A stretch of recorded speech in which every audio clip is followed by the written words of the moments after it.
we doing? We're in March. Welcome to Marvelous March. Are you ready? Okay. Your beliefs become your thoughts. Your thoughts become your words. Your words become your actions. Your actions become your habits. And your habits become your values. Your values become your destiny. That's from Gandhi. And it's a wonderful opening to our series this month. And our theme for March is the values of prosperity. And that's our annual theme this year, a year of prosperous living.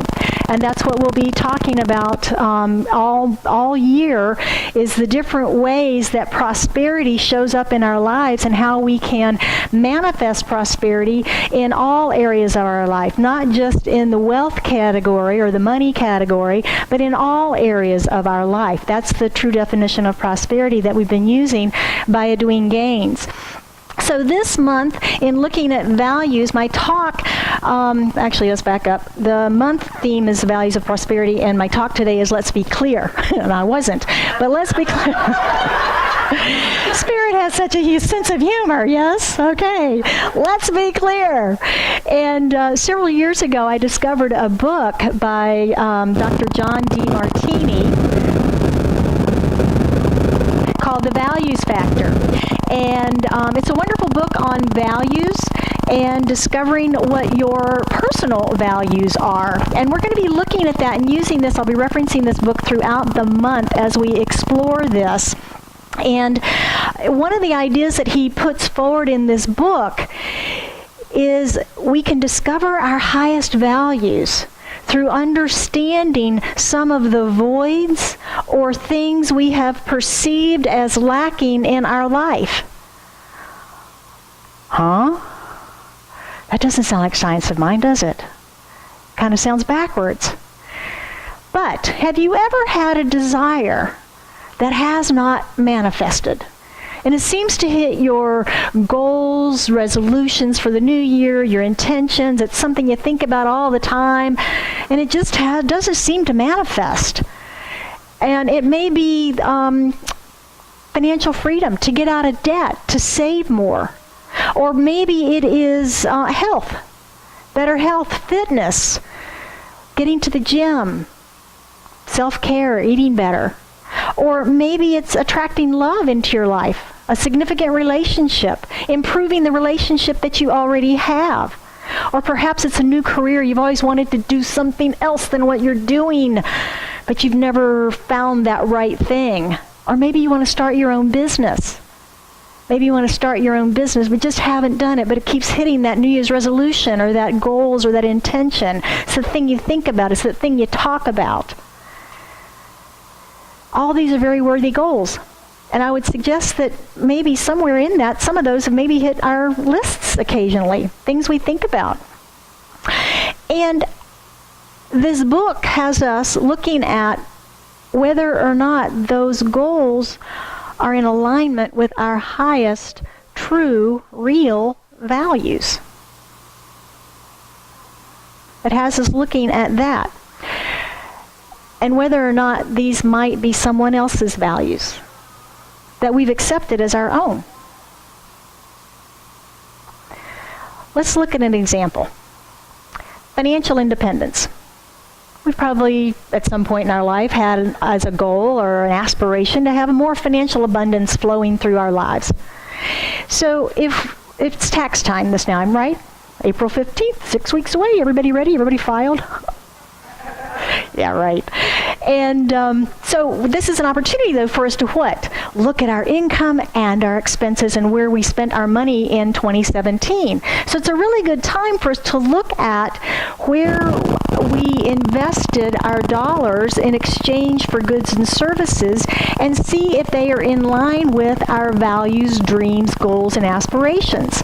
They say that where your money flows, intention goes, or something like that.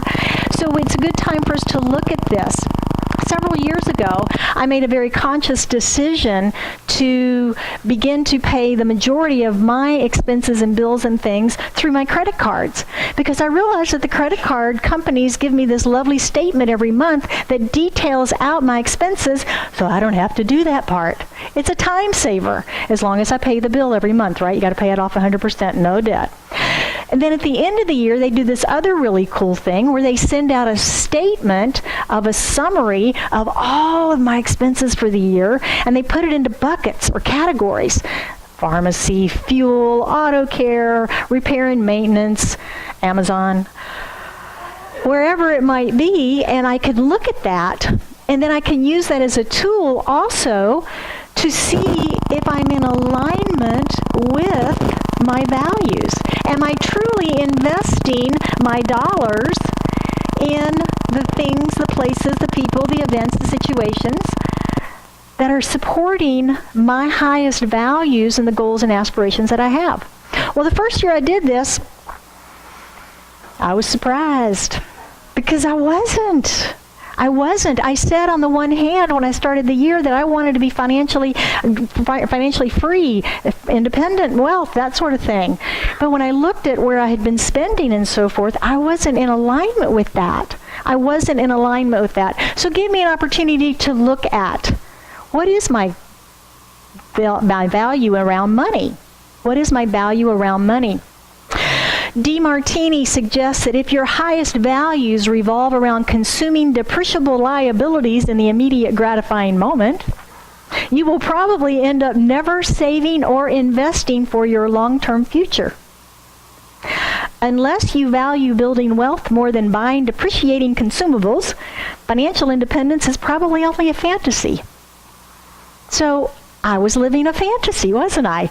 I had a wish for financial freedom, but that wasn't really a value with where I was in that moment.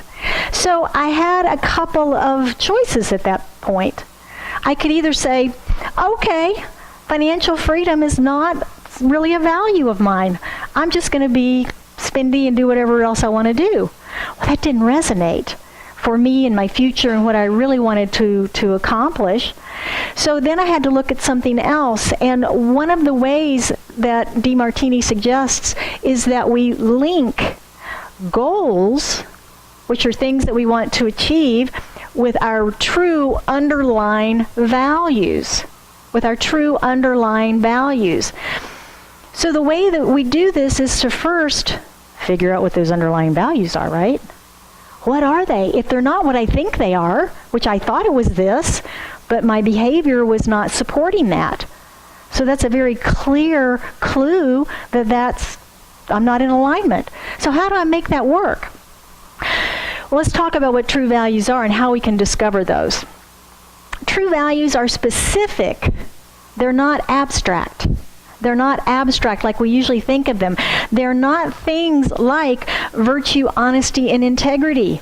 Lofty things, yes, good traits to have, ways to live, but it's not a driving value necessarily for achieving this linking that we're talking about in the basics of our lives. And it's about the true essence of you and who you are. The true essence. It's what you're drawn to. It's what you seek out. It's what you live for. It's an internal compass that directs your vision. Let me give you an example. Imagine a big stadium. What's the one out west called now, where the Cardinals play? Imagine that big stadium. And it's filled with vendors. And in that are sports, technology, engineering, art, spirituality, dance, music, anything and everything you can imagine. And as you walk into the door, you get to decide what you want to go experience. That's what you're going to be drawn to, right?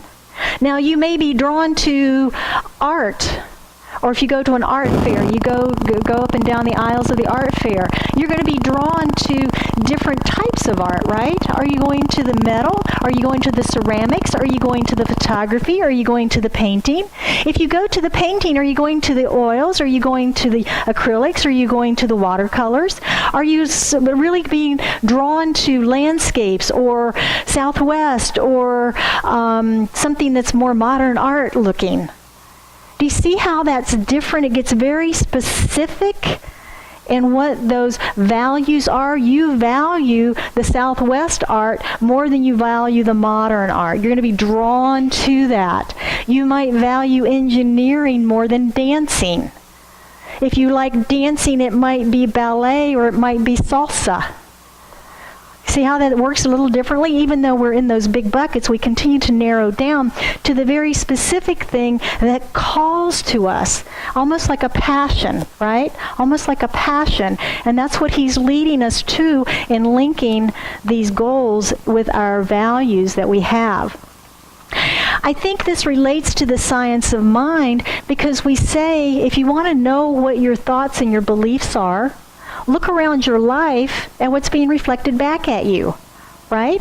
Look around your life at what's being reflected back at you. And this is kind of the opposite of it, looking outside as to what I'm drawn to, what appeals to me as an individualized and unique expression of the divine, what appeals to me.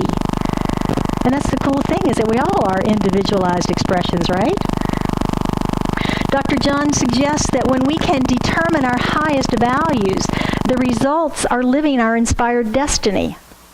You build a career where you love the work you do. The perfect life partner shows up, or you transform your current relationship.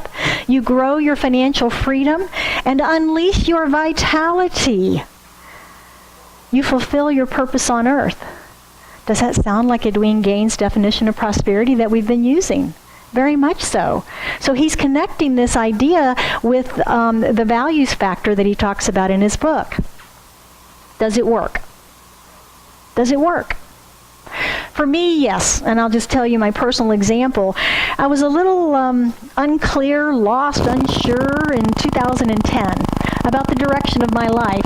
I had just turned 50, call it midlife crisis, whatever. I had just received my practitioner's license, wasn't sure why or what I was supposed to do with it. And the economy was in the tank about that time, if you remember 2010. Whee! And so my business wasn't going that well. And I was in a relationship that I wasn't sure if it was going anywhere or not. So I was a little unclear of direction, and I went to a John DeMartini talk where he talked about this idea of values and getting in touch with those things that truly drive us and stepping away from the societal norms, if you will, the things that society says we should do, maybe the things that our parents or other people that we respected, teachers, employers even, in our life suggest that it should be a value of ours. So I bought his book, and I took it home, and I really did the work. I meditated, contemplated, I prayed, I journaled, I studied, and I really questioned myself on what are my values. And I really looked around my life at what I surrounded myself with. What was my home? What were the things in my home? Who were the people that were most important to me? What things did I really enjoy doing? What things did I do because I thought I should? Or because I thought I had to? Or because it was for somebody else? That type of deep work is what's required of this, because we've got a lot of noise, around shoulds. We have a lot of noise around shoulds. So this is the work that I did, and recognized that I did have some of those shoulds. And I did have some values that I thought I was holding on to that were not my true values, and I was able to begin to uncover those. So now what? Now what? What if you identify something that you've identified as a true value? Actually, the other way, if you identified a value that you thought you were living to, like the goal of financial freedom that I had, I thought that was really a value that I possessed. And when I discovered it wasn't, let it go? Not necessarily. You can. Let's say you're an attorney and you've got the corner office and the great career, and you discover that your real value is working for the SPCA and you don't want to be an attorney anymore. You're going to give it up. Maybe, but maybe not. Maybe we can link being an attorney and working for the SPCA so that you can have both of your goals. I was talking to a friend this weekend, and I love how Spirit works because she has the perfect story that I can tell you about how to link goals, and she did it completely unaware that she was doing it. So she was sharing with me how she has found the ketosis diet, and that she has gone on that and starting this past January. At the same time, she also found a new physician. And she was telling the physician what she was doing. She's getting ready to start this new diet plan. And he said he thought that was great, and he'd like to do a blood panel on her now and then have her come back in 6 months and do it again, and so that he could understand for himself how this diet affects the human body, because he's heard about it, but he hasn't been around it that much. So she said that would be fine. She would do that. Now, this is a person who has been overweight for at least 25 years. Multiple different diets every year, several times a year, multiple trainers, multiple gym memberships, going so far as to saying, I quit, I don't care, I'm just going to be a large person, it's okay, to, no, I can't live like that, I've got to be thin. Well, one of her, what appears to me, one of her true values is food. She loves food. She loves the tactile experience of it. She loves preparing and cooking food and serving food and being social around food. She loves the taste of it. If there's an event, she always brings food. It's a key part of her pleasure in life. So now, she said to me, in speaking to the doctor, she said to me, I have to really be diligent on this diet now.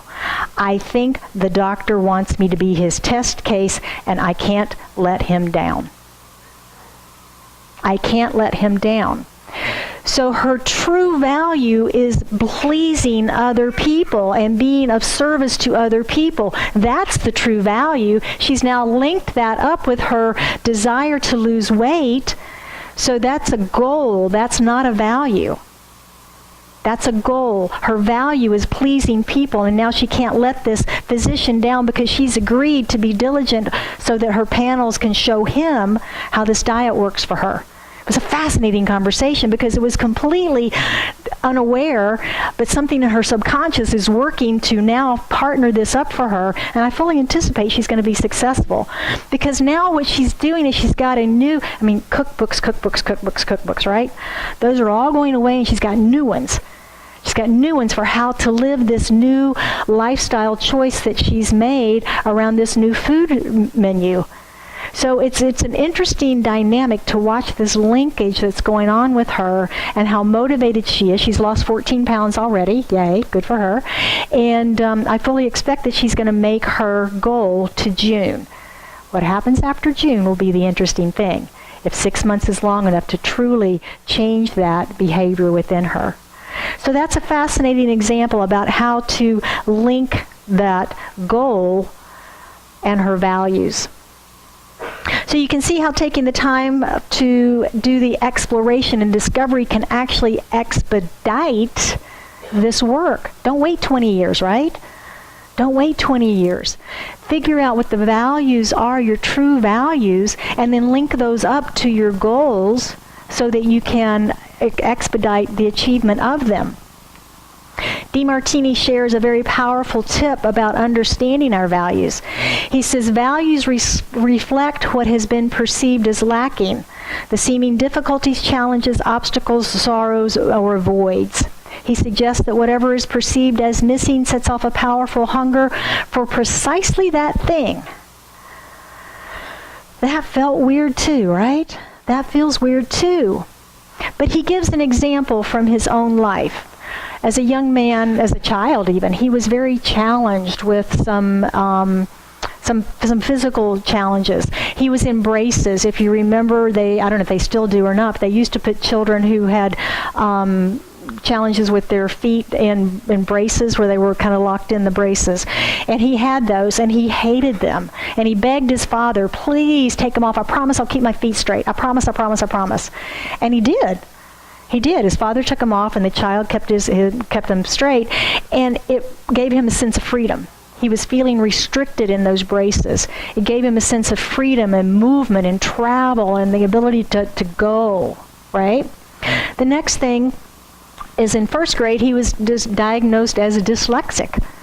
And he was told by his first grade teacher that he could not read, he could not write, he could hardly speak, he could not learn, and he would never amount to anything. Shared that with his parents. So they began to move him into the more and more special classes until at the age of 14, he said, I'm done. I quit. And he quit school at 14. I'm going to be a surfer. And he went to the beach. Done.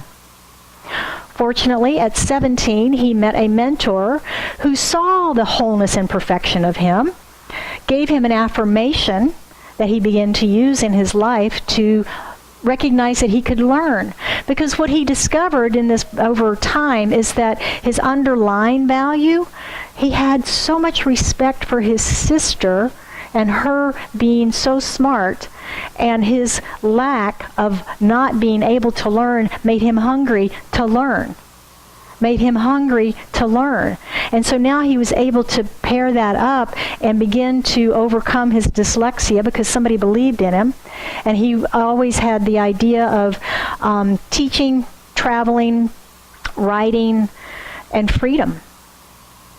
And those are the values that he lives by today that have projected him on his successful career, both financially and personally. To come from that type of a background to where he is today is a pretty amazing journey. And he attributes it to understanding his values and then aligning his goals in life with those values. So can you see any voids in your life that may be influencing the values that you have? When I look at that, again, in the beginning, it was kind of difficult to accept that idea from the science of mind perspective.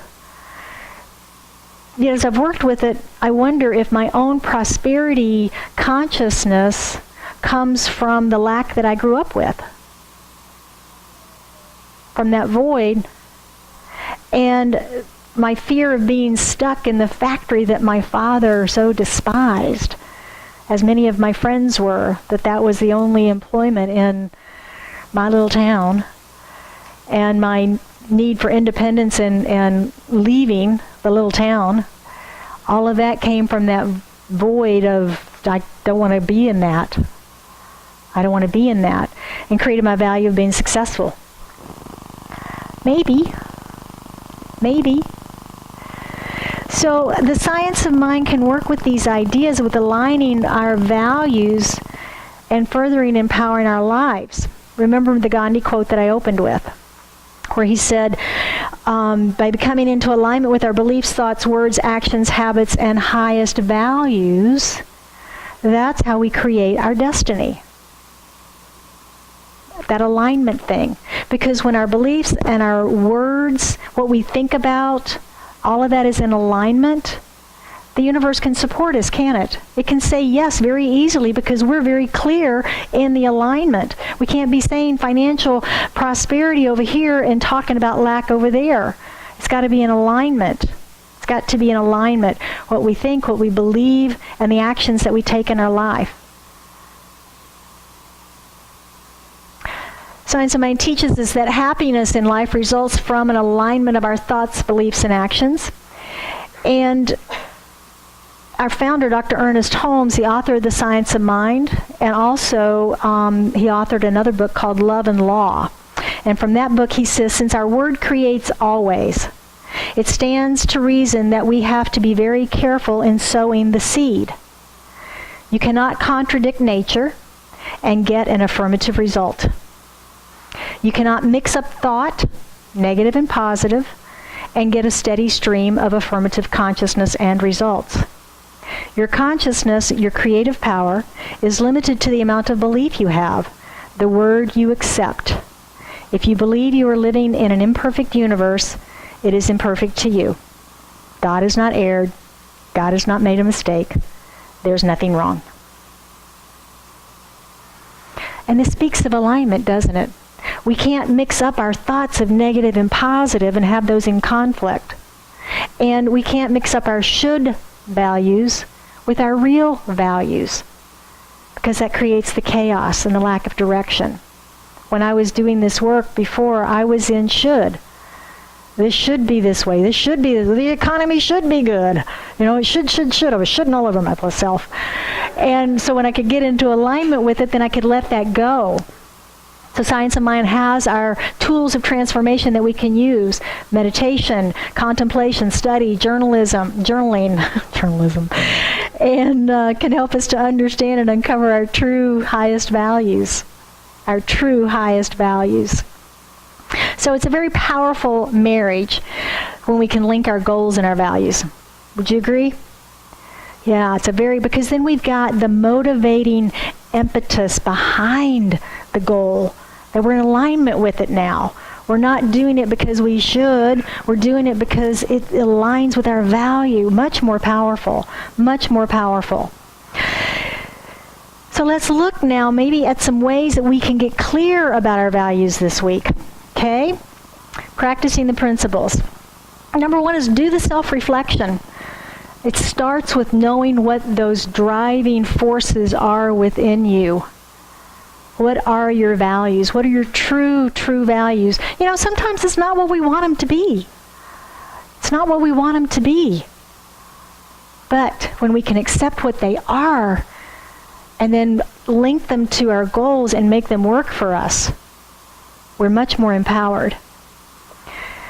DeMartini says, just as no one else can choose your fingerprints or alter the pattern of your retina, no outside authority, no parent, teacher, political leader, or religious figure can define your values. Only you can look into your own mind, heart, and soul and discover what is most true and important for you. That's where the work is. The work is within. DeMartini on his website has a work sheet for you that you can log on to, and he helps you to determine your values. It's a wonderful little worksheet. DrDeMartini.com is his website. Go on there and play with it. See what you discover. See what you discover. Number two, look for your values in your voids. Look for your values in your voids. I know this sounds negative, but in looking in the places in life where we perceive are lacking, we may find a true value there. We may find a true value there. It may be an impetus. It may be an impetus. And then figure out how to link your values and goals. And this is the key, that process of alignment. Because if we think about it, you ever heard of burnout? Burnout occurs because we're trying to live something that's not our value. It's hard.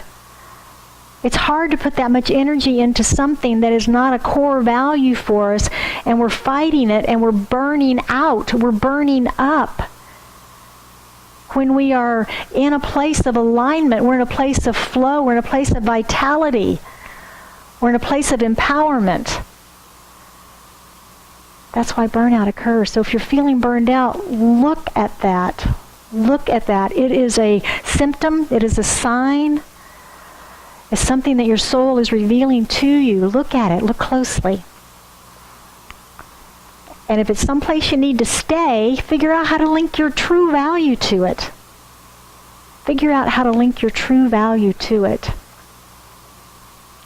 So I want to close today with a quote from the book, and he says, if you want to know why you are not doing something you think you should, why you can't stop doing something you think you shouldn't, the answer will almost always be the same.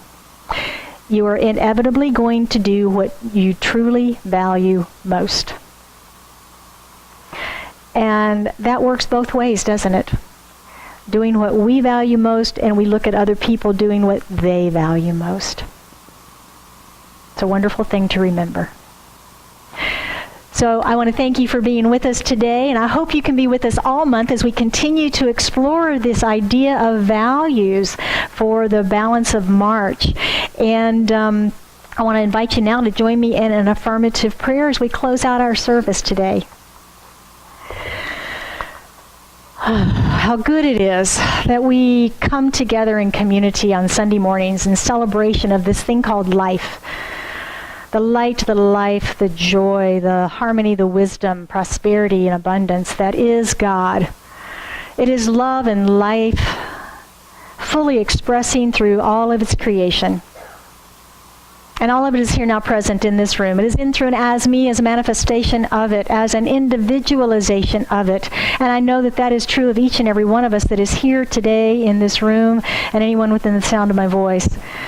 Knowing that we are that pure potentiality of spirit in form, uniquely expressed, individualized, with individualized values, goals, and aspirations in our lives. So from this place, I would speak my word for and about each one of us, knowing that we are each into alignment with whatever that highest vision of our life is, in our beliefs, our thinking, and our activities and actions that we take. We are in alignment, fully aligned, allowing the universe to move through us with creativity, with joy, with expression into form, surrounding us always, supporting us always. And I know clarity wherever there may be unclarity of vision, lack of direction. I know that that vision is made clear to each of us for whatever it is that we are seeking manifestation for in our life. More joy, more love, more peace, more harmony, whatever it might be for ourselves personally, for our families, our friends, our community, our world. We just simply lift that into the highest vibration, the highest awareness, the highest consciousness of God in, through, and as each one of us. And it is with great gratitude that I celebrate this manifestation, that I celebrate this joy, that I celebrate this truth, as I release this into the activity of law, into the activity of mind, knowing that it is already done, it is already made manifest. And we affirm together, and so it is.